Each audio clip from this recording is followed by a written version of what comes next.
మొట్టమొదటిగా మనిషిని, మానవుని, పురుషుని చేసిన ఆయన ఏమనుకున్నాడంట?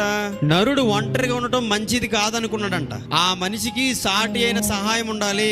ఆ సాటి అయిన సహాయానికి తారతమ్యాలు, భేదాలు, హెచ్చు తగ్గులు ఉండకూడదంట. ఒక స్త్రీని నిర్మించేటప్పుడు ఆయనకు ఉన్నటువంటి ఆలోచన ఏంటంటే సాటి అయిన సహాయాన్ని చేయడమే కాదు, మరి ఏమనుకున్నాడు? వారిద్దరిని జతపరిచి స్త్రీని ఆ ఆదాము దగ్గరికి తీసుకొచ్చి అంటున్న మాట, లేక ఆదాము గారు తీసుకొచ్చిన తర్వాత అంటున్న మాట ఏంటో తెలుసా? నా ఎముకలలో ఒక ఎముక, నా మాంసములో మాంసము, ఇది నరుల నుండి తీయబడిన గనక ఇది నారి అనబడుతుంది. ప్రశ్న, ఆదాము గారికి ప్రక్కడెముకలో నుంచి తీయబడిందని ఆదాము గారికి తెలుసా?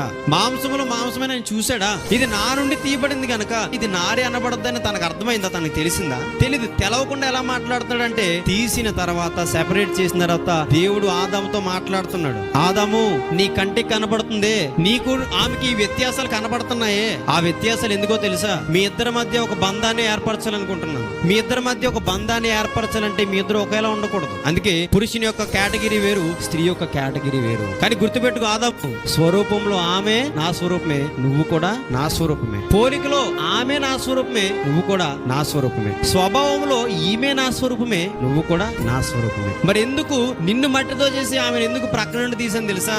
ఆమె ఇక నుండి మనుష్య జాతి అభివృద్ధికి, మానవులు ఉత్పత్తి క్రమానికి ఈమె లేక స్త్రీయే ఇక మీదట కారణంగా నిలుస్తుంది.